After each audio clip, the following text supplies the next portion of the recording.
Today, I'm meeting with Dr. Dietmar Kottmann.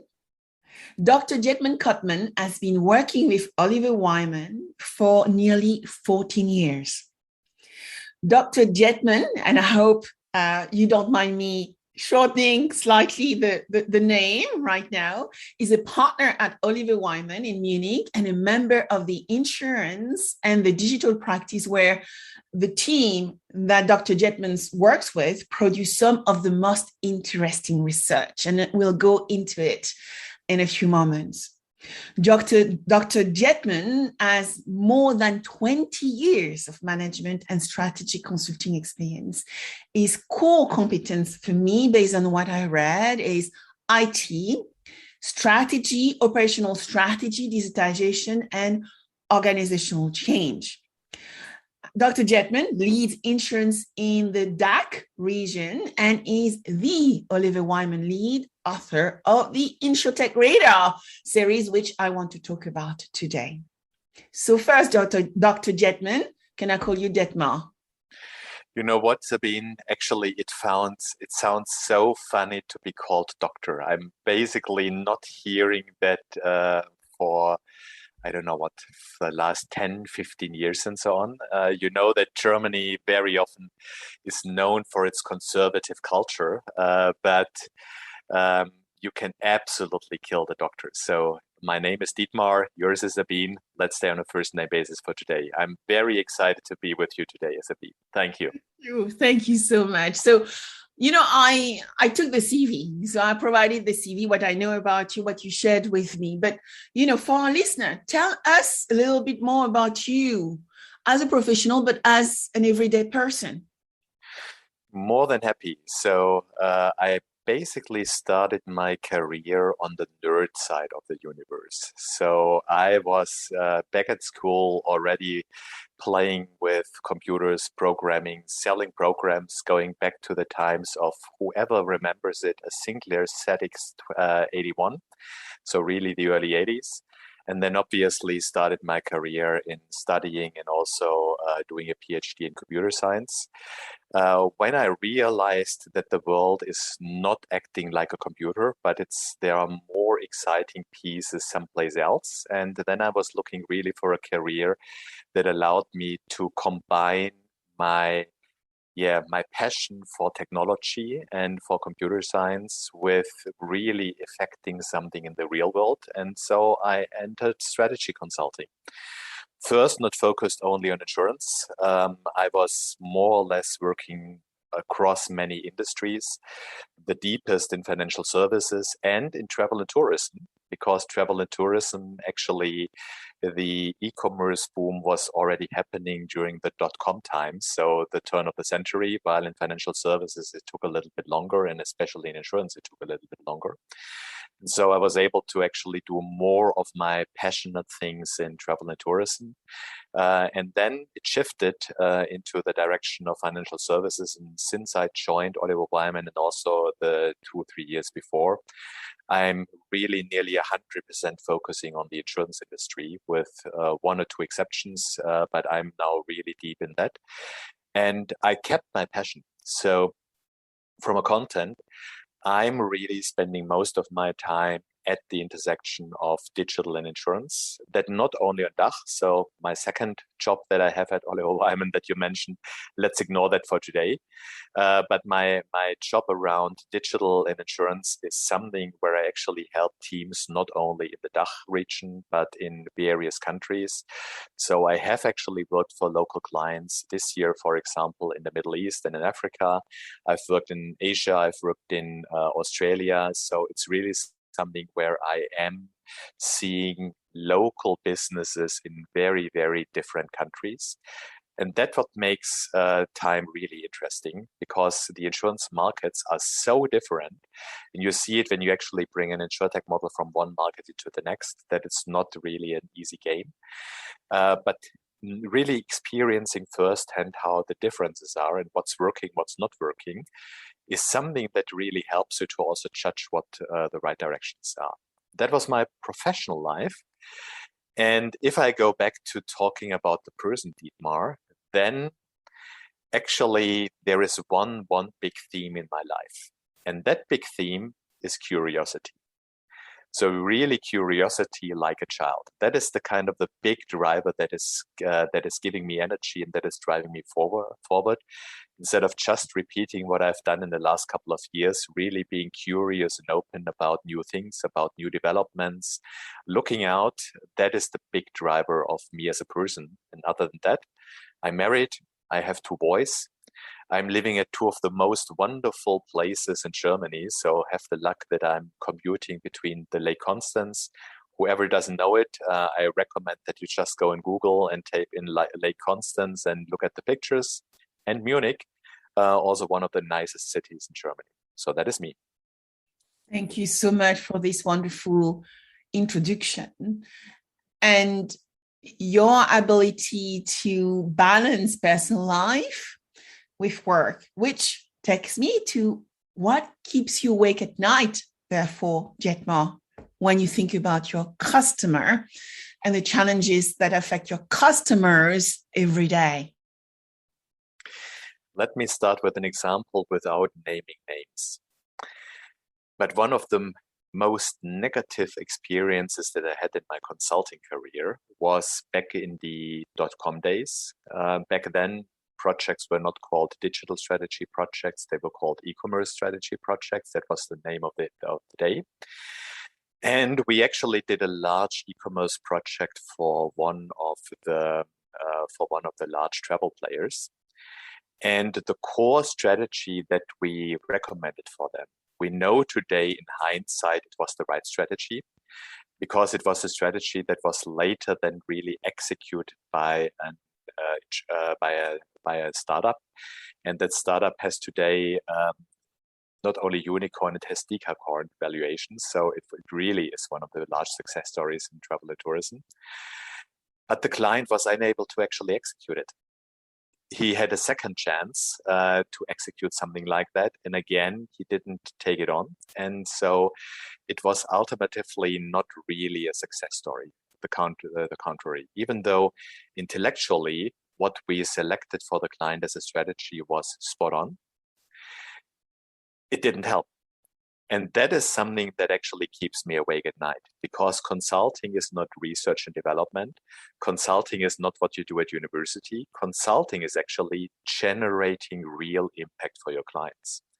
And that is where we failed back then. We had the right idea, we had the right strategy, but we were unable to set up the client for success. What do you think that is? What do you think are the cause of that? Because your interpretation of what consulting is very accurate and is very important. Every day when we work as consultants, I remember that from my past career, you have to deliver more value that, what the project is about, right? When you actually look at value creation, which is very much embedded in consultancy and consulting mindset, it's about impact, but it's about understanding timeline, and it's about delivery outcomes and how can you delight your customer every day and all the time better than what they came within, right, when we started day one. So my question to you, Dietmar, is, what do you think happened and what could have happened differently? Why did that happen? The key to that question is, what do you define as impact, and how do you think about impact in your consulting project? If you think about what is the right answer for a problem, you're missing the boat, because then it might be that you're ignoring the ability of an organization, that you're not setting it up in the right way, that there are actually possibly constellations on the board of your client that makes a kind of a real big push, which might be necessary and possible. So then you might better actually settle for something a little bit less. It can't be achieved on any project, obviously, the kind of the big impact. But thinking about impact, thinking about what impact can be achieved on a project, and doing that as a regular part of your consulting process, and possibly even discussing directly with your client, what is the impact that we want to achieve here? because often the question on the table is not really the impact that someone has in mind. So when is actually a consulting project a success? What needs to have changed? Getting clarity and discussing in the client team about that impact and how you can achieve it is, I think, something that 20 years ago people didn't really normally do in each consulting project. Then it was about the project, then it was about executing, about delivering the deliverables, and making that a practice to think about impact from day one and to embed impact into how you run your consulting project. I think that makes a difference. Massive difference. So I just wanted to also highlight as part of our conversations that, so you work with Oliver Wyman, and Oliver Wyman is a massive group within groups, I would say, and there is connections with a lot of companies. And as our listener viewers will go into listening to our conversation, they would probably love to hear how you interact with the other group members. So you have Marsh McLennan, you have Mercer, Guy Carpenter, Celent. So how do you work with your peers, and how do you deliver value to the insurance sector, including your peers? That could be a conversation for a complete evening, Sabine. So let me shorten that. First, you have the Oliver Wyman Group, and the Oliver Wyman Group is the management consulting arm of Marsh McLennan. So companies like Celent, or also if you look into other industries or into other functions, companies like NERA, companies like Oliver Wyman Actuarial, or the Harbour Group, if you think about automotive, are also part of the Oliver Wyman Group. And obviously, these are different consulting business models, having a different operating model, but working very openly together when there is a client opportunity, when it makes sense to actually align and make a joint offer. There are clear Chinese walls with Marsh, Mercer, and Guy Carpenter, because obviously there is really something where the other business, or there are opportunities when the other businesses can help us. The most obvious on HR consulting with Mercer.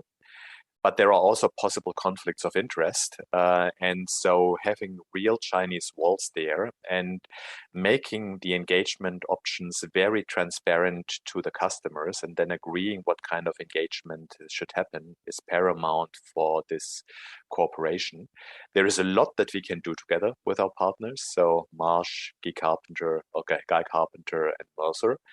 But it is something that needs to be managed explicitly. So there is nothing implicitly if we don't talk about it. There is a big Chinese wall, and nothing goes out of the Oliver Wyman Group. And this is wonderful. One thing you need to know is that I sit on the Women to Watch Foundation board, and I was very fortunate to convince Daniel Guzman from Mercer to help me with the future of work discussion. And we had a wonderful webinar who actually inspired women all around the globe. And I think this type of collaboration makes a big difference in our industry, which is insurance, and for new people wanting to come into our industry, Dietmar. Absolutely. Absolutely. So I would like to go back to you and the work you are doing. So who is the Oliver Wyman customer? I would love you to address that question in the broader sense, because I know you will tell me insurance company, but you are the person who is behind the InsurTech radar. So we need to understand how that works better. More than happy. I mean, obviously, Oliver Wyman not only has insurance companies as consultants, we are also active in automotive, in energy, so basically management general, consulting generalist. Where you're obviously right is that within our insurance practice, insurance companies, but also insurance distributors, or also financial sponsors, so private equity houses, venture capitalists, are our client. And to do it much more narrowly in terms of the InsurTech radar and digital in insurance, the kind of the clients that we have are more or less three kinds of clients. One, I've just mentioned the financial sponsors, so PE firms, venture capitalists who actually want to invest in digital insurance businesses, or in insurance businesses more in general, where digital plays a role. Two, Obviously, customers who do want to build something new in the InsurTech space, which was, by the way, one of the largest projects that I did this year. So really helping a company build up an InsurTech offer. As it's still in stealth mode, I can't go into any details, so please don't ask for that. And then you have the bread and butter. And the bread and butter business is, and that's obviously the largest piece, even though the other two are possibly the more exciting, more fast-paced, and more front-running, is how can I actually help our incumbent clients to transform to become successful in the digital world, which is a very broad question. So this ranges from strategy, this ranges to maturity assessment, down to very, very clear line of business strategies, thinking about changes in the marketplace, and also helping them to set themselves up for implementation, or together with our digital practice, even doing some implementations. So for example, we also implemented AI models to optimize claims processes for clients as Oliver Wyman, together with partners. So you mentioned, Dietmar, that with some of your customers, you aim to build future tech capabilities and digital apps every day. I will not ask you about the confidential project, but when you look in general about what that means, what are you seeing? You know, if we can combine that with the trends affecting our industry, what are you seeing which are so important for incumbents, I assume, to want to implement as capabilities to build the business of the future?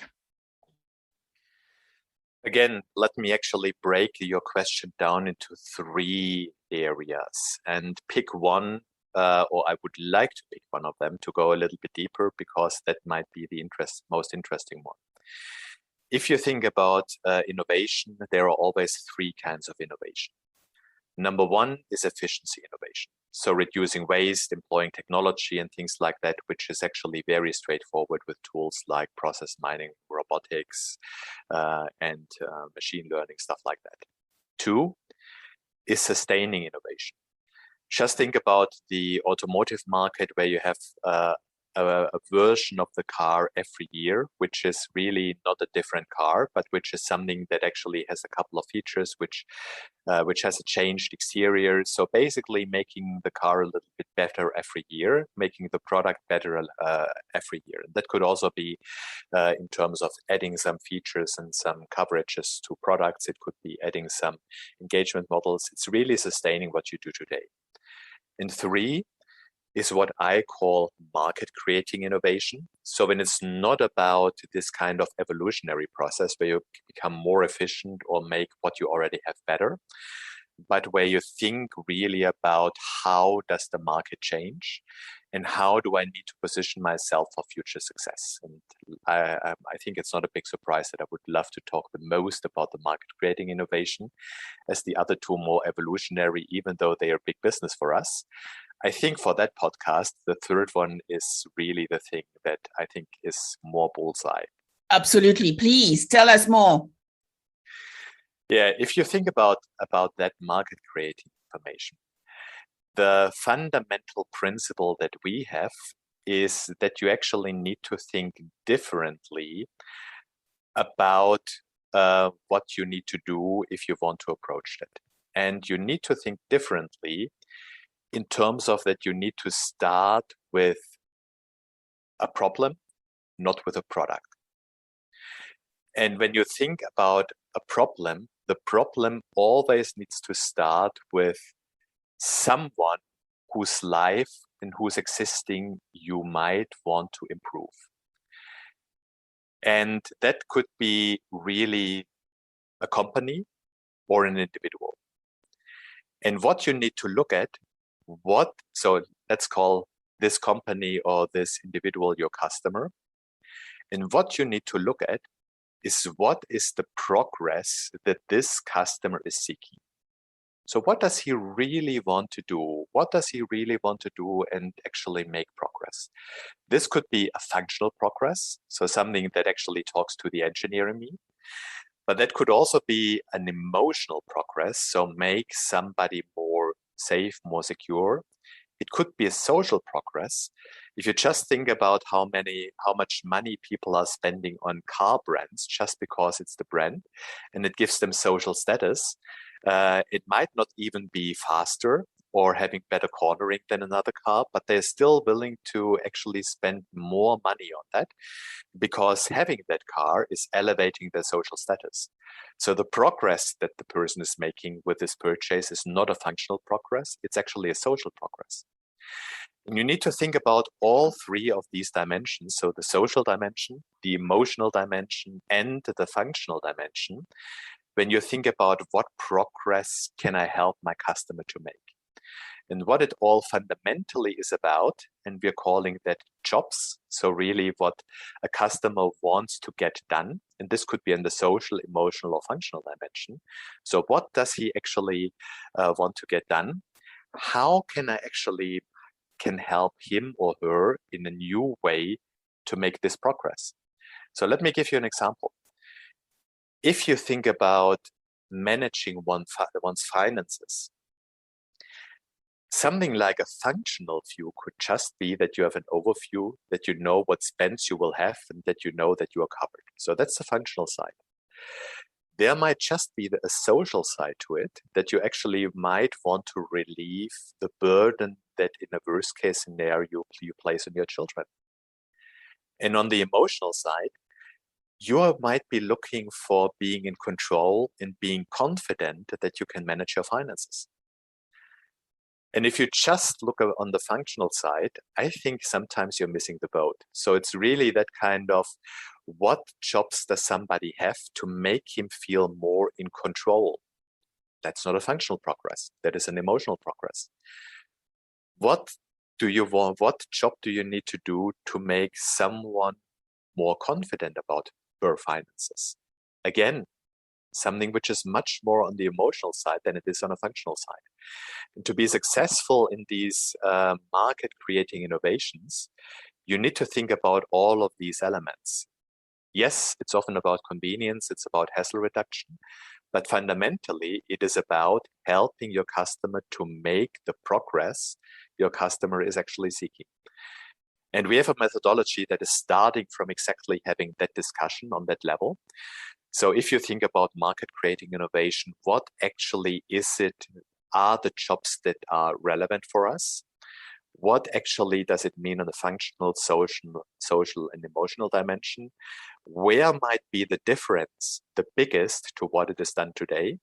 And how can we then translate that into a proposition and test the proposition, minimum viable product ideas, so you know all of the elements which come to it. But that lens, start with the jobs to be done, start with a problem, identify the relevant jobs of your customer, and then think about it, how you can improve these jobs and basically fire whoever is today doing the job, because nearly every job is done for someone. But if you feel not confident about your finance or whatever, the job is not done well. And so firing whoever is actually at the moment working there might be a simple task, if I can work on the confidence side. That is how we're approaching these market creating innovations. And as you see from how I'm talking about it, that actually is the most fun part of the business, to really starting to really think about what we're doing in a so fundamental way, going much deeper and being much more interesting and playing to my curiosity that I mentioned earlier, then about how can I advance my next generation of product, which is absolutely fine, and where we can help clients and where we are helping clients very successfully. But the things which are the really, really big ones are this. So it's interesting because we use very similar terminology. I always talk about efficiency sustaining, and I call it game-changing innovation, to actually help people understand, between the short term and long term. And I think what I love about what you talked about right now is you can fire people not doing the right job. So when you look at the job to be done, you need to be very clear around the delta, around what is a good job and what is a less done good job. So you need to have a view of what good and bad is. And then you actually have to make a conscious choice to improve each of those jobs against the customer engagement journey to actually use digitization in some ways to create those friction-free experiences, which enable those jobs to be done better, faster, cheaper, I assume, for the customer. You're spot on. You are spot on. And if you think about that somebody is doing the job for the customer today, and if you think about what I really need to achieve is that this customer fires whoever or whatever is doing the job today and hires me, you also immediately get the link to 10x or all of these things, because you need to be very, very convincingly better. And it is possible, and it is possible in many, many areas to be really convincingly better than today. And especially, you mentioned the InsurTech radar earlier. If you think about the InsurTech radar, when we were looking into what actually makes InsurTech businesses successful, it's one of two kinds which are globally successful. One, InsurTechs who are actually really working on an inefficiency in a market where the historically grown fabric of the industry just isn't ideal. And you can then launch something which actually improves that by a big factor. So just think about the wealth of life insurance startups which happened or InsurTechs which happened in the US in the last couple of years. None of them is existing in Germany, for example. Why?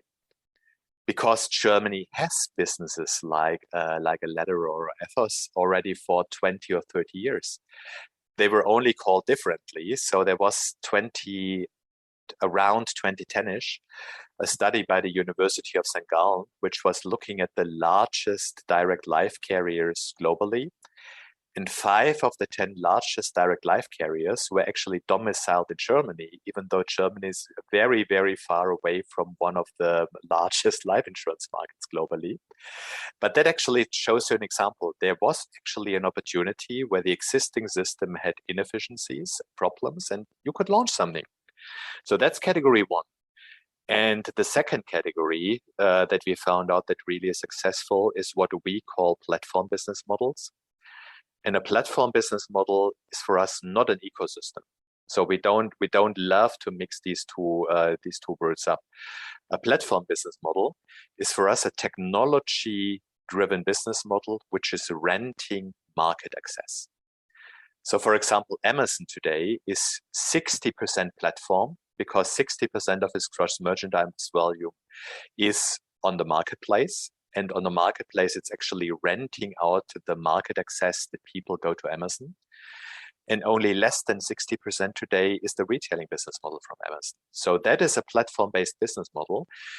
Amazon has the access to the customers which come to Amazon, and they're renting it out via their marketplace. There are many models which are renting out market access, be it to end customers, be it to distributors, but also be it to suppliers. And that's the second category of InsurTech business models, which we found to be really the most successful. So either category one, the ones which are addressing some of these really local inefficiencies that exist in every market, but that are different, which is also why it's difficult to actually migrate a proposition-based InsurTech from one market to the next, or these network-based business models, which are typically not proposition, but either distribution or operations business models. So, I talk about digital ecosystems, and you know what? I would still include, a Prudential Pulse or a Munich digital partner Wacom as part of my digital ecosystem. But you have created a nuance, which comes from, I think, the fintech world, which is platformification, where you're actually differentiating what is a proper ecosystem vis-a-vis what is a platform-led ecosystem. One thing I want to highlight that I met Dietmar in Cologne when we were both at the Meschmeyer Group Ventures InsurTech Symposium that very well-known friend of ours, Simon and Mark, put together. And that is the way I discovered the InsurTech radar. So Dietmar, looking at what you just said about ecosystem and platforms, and looking at the world of InsurTech, you actually split it this world into three components, if I remember well, around proposition, operation, and distribution. How does that work within the radar and the radar lens? So first of all, everybody who's interested in that just goes to Google and types in Oliver Wyman InsurTech radar, and you then get access to the 6 of them, or connect me on LinkedIn and you find them on my publication space. So it's very simple and for free to get access to these, no strings attached. And when you talk about the 3 things, we basically call that our segments. And these segments have stayed constant since we invented the InsurTech radar in 2016. But the real thing that we're doing is one level below, that we're breaking each segment into what we call business model category. And that's how we look at the world. So through business model categories. And while the 3 segments have stayed constant since 2016, on the next level, the business model categories, actually, there had been quite some development that we learned, that we saw what was working in the market, that also predictions that we took were coming true or were not coming true. So that has evolved. And we are seeing the world through this business model category lens. At the moment, there are 18 of them. Don't worry, I don't go through these 18 because otherwise the time will be up. But I'm explaining it a little bit. So these are actually business models who have a fundamentally different look and feel, and who we then really can translate into forward-looking predictions on the level of the business model category and contrast it to what's happening in the marketplace. So, for example, the radar segment proposition has 2 categories that I would want to talk a little bit about to shed light to it. The 2 categories that I want to talk about is A, the so-called neo-carrier based on processes, and then the neo-carrier based on product innovation. With a neo-carrier, we not necessarily mean a full stack InsurTech. So because that is from a go-to-market category important, but not really differentiating of how we look at it. It could also be an MGA. The difference is the neo-carrier with process innovation. They are removing hassles from underwriting. They are having digital engagements. They might have lower costs. They might have really an optimized quote-to-bind journey with less underwriting questions. So it's all about removing hassles and making processes much simpler. The neo-carrier with product innovation uses digitalization to actually change the product. The most obvious one is obviously a telematics product, but also all of the connected life products, or what is now emerging, that there are SME products which are actually using data feeds from their SMEs and from their ERP systems to make a cover dynamic. So these are all neo-carriers which work on product innovation. These were now 2 of the categories that we had under the headline of proposition. There are 5 more. And if you want to find out what the other 5 are, go on the website. Absolutely. Very nice. Very nice. But so you mentioned that the radar was created in 2016. So what started your decision to start the radar then and build it to some of the best thought leadership in our industry? I think I've started this conversation about talking about my curiosity. And that was for me personally really the driver behind it, because there was a new universe starting to actually get scale, the InsurTech universe. I mean, it started before 2016, but in 2016, it was actually very obvious. You might know that we had been the presenting sponsor of the InsurTech Connect for quite a couple of years. And it's the same thing, that the real journey also of the InsurTech Connect started in 2016 together with us, okay, a little bit earlier. But in terms of really getting scale, it was there this year. And so I found that there was critical mass. It was very clear that that wasn't a one-year trend, but that it was something which actually will take quite a little bit longer. And that together drove the decision.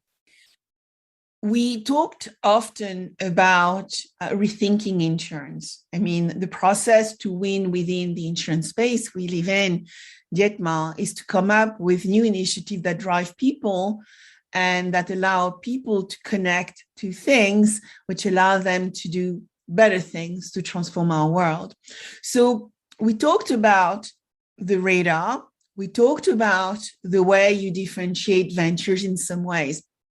I would love to go to the next phase of our conversation around what do you think are the top priorities, and I'm going to get you into 2022 now, that we need to look at next year as we go into next year. And how do you differentiate that thinking around independent ventures and the one which may be built like the special project you're working on for corporates as well?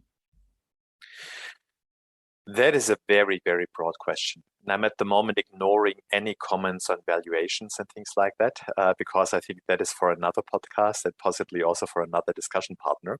And I'm going a little bit into content. Oh, I'm going to get you on the valuation one later, definitely. Let's go on the content side a little bit. So what I actually do believe what is happening on the InsurTech scene is two big themes. One, that this platform definition that I was using is getting more and more traction, and not only on the supplier side, but also on the customer side, also on the supplier side. And by the way, I agree with you that there is a link to ecosystems, because there are ecosystems which include a platform, but there are also platforms which are not an ecosystem. Like, for example, if you think about a software house like Actuaries in the UK, I wouldn't call that an ecosystem, but it actually is a platform business model, because it's renting access to brokers to carriers. And there are ecosystems which are not a relevant platform for the insurance industry. So there is an overlap. And I'm absolutely not discounting your excitement about ecosystems. I'm sharing that. I'm only saying in terms of, if you look at the success criteria, the question, can you actually embed a platform into an ecosystem, is in my point paramount. So that trend definitely will continue. And aside from the ecosystem world, we actually have over the years seen a shift in the business models in the InsurTech scene. So if you look at it on a segment basis, there had been many, many more distribution-orientated InsurTechs 5 years back than there are today in terms of the overall share of the market, while operations and actually finding new way of underwriting, of managing a claim, of actually doing an advice journey for your clients, but not doing it yourself, but selling it as technology to carriers or to brokers, and propositions, really thinking about how can we change the insurance product or proposition itself. These two have basically gotten more share against the purely distribution-focused business models. And I'm expecting that this trend will actually go on, and that we will see more innovation on the proposition and on the operation side in 2022. Third one, I'm a big believer that we will see the emergence of a couple of ESG-focused InsurTechs. What do I mean with that? Think about, Sabine, if you were an organic farmer, and you're not only doing it for money, but because you believe in it. You believe that actually sustainable food is a passion of you and your heart is behind it. And now you are approached by an insurer who actually says, I am actually part of your community. I'm not insuring a single farmer who is actually using pesticides. I'm not insuring a single farmer who's keeping all his animals in a barn. I actually have my IT somewhere in Norway next to a dam, and I'm using the green energy and I'm cooling with an open window. I think you know what I'm talking about. Yeah. So really that kind of impact positioning, that is something that is very, very, very hard to achieve for an incumbent, because then you need to throw out all of the farmers which are actually using pesticides, and otherwise you could never have such a sharp impact positioning. And farming was only an example. There are many, many such parts of the industry where actually people are mission-driven, and you have a significant mission-driven customer base. And I believe that this mission-driven customer base will only increase the next couple of years. And the same with end consumers. And incumbents cannot take such a clear position being part of such a community, like someone who is built up from day one as a fully front-to-back, impact-driven, sustainable insurer could. And I believe that that is something where we will see a couple of moves in 2022 and beyond. Cool. I love it. You know, we've done quite a lot of work on sustainability, and you're right. Most of the sustainability ventures are not sitting in insurance, but there are quite a few out there. And I love your lens around the InsurTech really being a custodian of evaluating true sustainability parameters, such as environmental, social, and governance metrics. You won't believe, last night I was doing some shopping in one very renowned UK store, and I was trying to buy some of my Christmas shopping. And I guess some of the things I used to buy last year are gone because they are applying now sustainability metrics around the way they are sourcing some of the products. And I thought this is fascinating to me because, being French, some of the things I was looking for were from France. And I guess I realized that some of the things are not considered sustainable anymore. Guess what? Here we go. Here we go. Yes. So looking at some of the priorities you have shared with us, tell us, where do you see the world of corporate venturing going? I know you have developed amazing frameworks, approach, and techniques to help your corporate clients become better at digitization. Where do you see this going in the future, Dietmar? I do think the big challenge and the one thing that needs to actually improve going forward to make it a success is to get from the outer orbit and land on the planet. I think we have all seen that lots of corporate ventures actually had been launched, had gotten some MVP or pilot status. And if you look back in terms of how many have been launched and how many actually were scaling up, I think the look at that won't be too positive if we're really honest and see what has been launched. Improving that and getting the discipline and also getting the practices to actually venture things which are not only at the outer orbit periphery, but which manage to actually have an impact at the core. That is what I believe is the challenge of the next couple of years.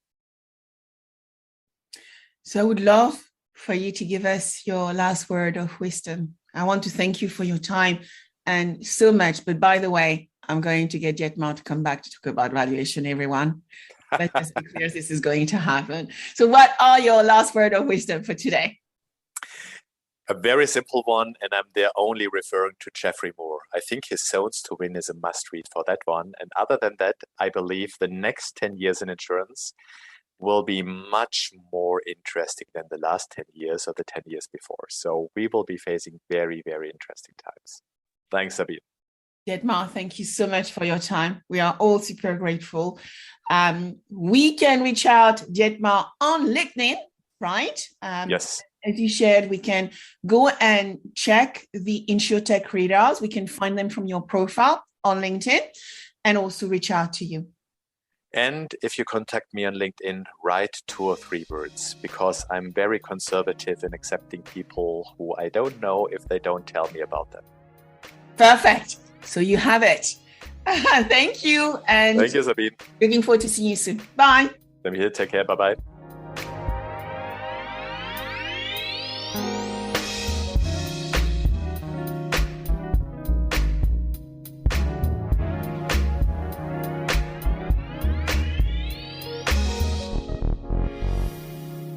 If you like this podcast, subscribe now, share with your friends, and if you enjoyed it, please give it a 5-star review.